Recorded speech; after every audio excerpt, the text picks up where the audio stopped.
ಏನೇ ಬರಲಿ ಏನೇ ಬರಲಿ ಏನೇ ಬರಲಿ ಹೋರಾಟ ಹೋರಾಟ ಗೆಲ್ಲುವವರೆಗೆ ಹೋರಾಟ ಹೋರಾಟ ಹೋರಾಟ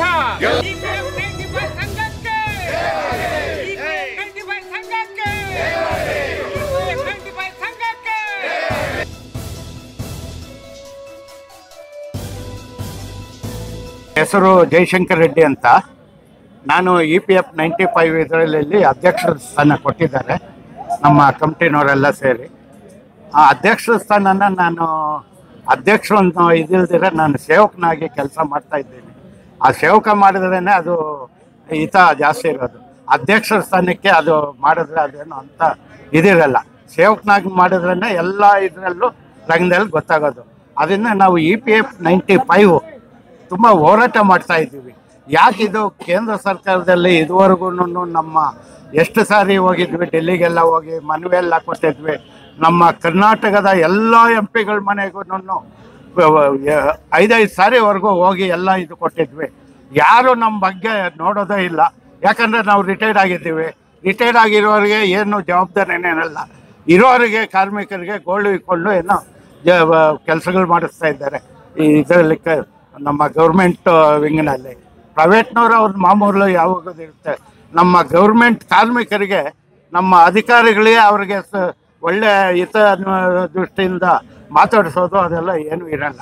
ಅದರಿಂದ ನಾವು ಇವತ್ತು ನಾವು ಸದಾನಂದ ಗೌಡರ ಮನೆಗೆ ಅವರು ಇದು ಕೂತ್ಕೊಳ್ಳೋಣ ಅಂತಿದ್ವಿ ಧರಣಿ. ಆದರೆ ಅವರು ಬೆಂಗಳೂರಿನಲ್ಲಿಲ್ಲ, ಡೆಲ್ಲಿನಲ್ಲಿ ಇದ್ದಾರೆ. ಅದರಿಂದ ನಾವು ಇವತ್ತು ನಮ್ಮ ಹೆಸರುಗಳನ್ನ ನಮ್ಮ ಬ್ಲಡ್ನಲ್ಲಿ ಬರೆದು ಬಿಟ್ಟು ನಾವು ಪ್ರೈಮ್ ಮಿನಿಸ್ಟರ್ಗೆ ಕಳಿಸ್ಬೇಕು ಅಂತ. ಪ್ರೈಮ್ ಮಿನಿಸ್ಟ್ರಿಗೆ ಇಷ್ಟು ದಿನನೂ ಯಾರಾದರೂ ಆಗಲಿ ಹೇಳ್ದೇ ಇರ್ತಾರ? ಅವ್ರಿಗನ್ನ ಜ್ಞಾನ ಬೇಡವಾ? ಅದರ ರಿಟೈರ್ಡ್ ಆಗಿದ್ದಾರೆ, ಅವ್ರಿಗೆ ಏನಿದೆ ಅಂತ. ಪಾಪ ನಮ್ಮ ಕಾರ್ಮಿಕರಿಗೆ ಇವತ್ತೊಂದು ಮಾತ್ರೆ ತೆಗೆದುಕೊಳ್ಳೋದಕ್ಕೆ ಕಾಸಿಲ್ಲ. ಅದರಿಂದ ನಾವು ಹೋರಾಟ ಮಾಡೇ ಮಾಡ್ತೀವಿ. ಏನೋ ಇನ್ನೊಂದು ನಮಗೆ ಆದ್ಯತೆ ಸಿಕ್ಕಿಲ್ಲ. ಸಿಕ್ಕವರೆಗೂ ಹೋರಾಟ ಮಾಡ್ತೀವಿ. ನಾನು ಭವಿಷ್ಯ ನಿಧಿ ವಂತಿಗೆದಾರರು ಮತ್ತು ಪಿಂಚಣಿದಾರರ ಸಂಘಟನೆಯ ಕರ್ನಾಟಕ ರಾಜ್ಯದ ಪ್ರಧಾನ ಕಾರ್ಯದರ್ಶಿ KP ಮುಂದಾಲಿ ಅಂತೇಳಿ ಮಾತಾಡ್ತಾ ಇರೋದು. ನಮ್ಮ ಹೋರಾಟ ಭವಿಷ್ಯ ನಿಧಿ ಏನು ವಂತಿಗೆದಾರರಿದ್ದರು, ಇವತ್ತು ವಂತಿಗೆ ಕಟ್ಟಿ ನಿವೃತ್ತಿಯಾಗಿದ್ದಾರೆ. ಅವರಿಗೆ ಪಿಂಚಣಿ ಅವರ ಜೀವನ ಮಟ್ಟಕ್ಕೆ ಸಾಕಾಗುವಷ್ಟು ಪಿಂಚಣಿ ಬೇಕು. 7 ವರ್ಷ ಕನಿಷ್ಠ 7 ವರ್ಷ ಪಿಂಚಣಿ ಬೇಕು. ಅದಕ್ಕಾಗಿ ನಾವು ಹೋರಾಟ ಮಾಡ್ತಾ ಇದ್ದೀವಿ. ಈ ಒಂದು ಹೋರಾಟಕ್ಕಾಗಿ, ಈ ಒಂದು ಬೇಡಿಕೆಗಾಗಿ ನಾವು ಇವತ್ತು ಈ ದೇಶದ 541 MP ಗಳಿಗೂ 2010ರಿಂದ ನಾವು ಮನವಿ ಕೊಡ್ತಾ ಬರ್ತಾ ಇದ್ದೀವಿ. ಆದರೆ ಯಾವುದೇ MP ಗಳಾಗಲಿ ಅಥವಾ ಸಚಿವರುಗಳಾಗಲಿ ಕೇಂದ್ರ ಸಚಿವರುಗಳಾಗಲಿ ಸರಿಯಾದ ರೀತಿಯಲ್ಲಿ ಸ್ಪಂದನೆ ಮಾಡ್ತಾ ಇಲ್ಲ. ಈಗ ಈ ಸ್ಕೀಮ್ ಇದೆ, EPF 1995 ಸ್ಕೀಮ್ ಇದೆ. ಇದು ಸೋಷಿಯಲ್ ಸೆಕ್ಯೂರಿಟಿ ಸ್ಕೀಮ್.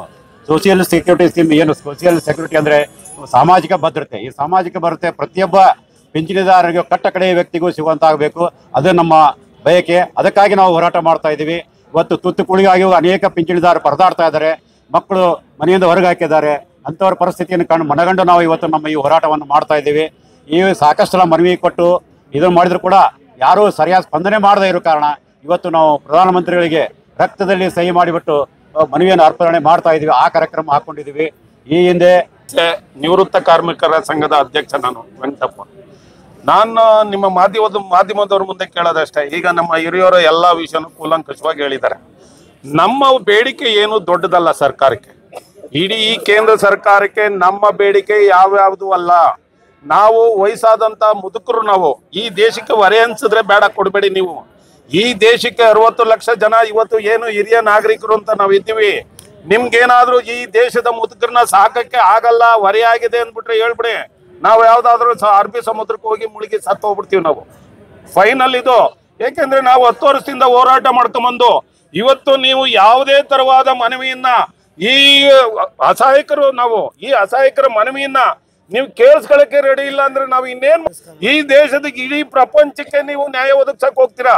ಆದ್ರೆ ಇಲ್ಲಿ 60 ಲಕ್ಷ ಜನ ಊಟದೀವಿ, ಸಮಯಕ್ಕೆ ಸರಿಯಾಗಿ ಊಟ ಇಲ್ಲ, ಬಟ್ಟೆ ಇಲ್ಲ, ಮೆಡಿಕಲ್ ಇಲ್ಲ. ಯಾಕೆ? ಏನು ನಾವು ಹೊರೆಯಾಗಿದ್ದೀವ ನಿಮ್ಮ ಸರ್ಕಾರಕ್ಕೆ? ಏನಿಲ್ವಾ?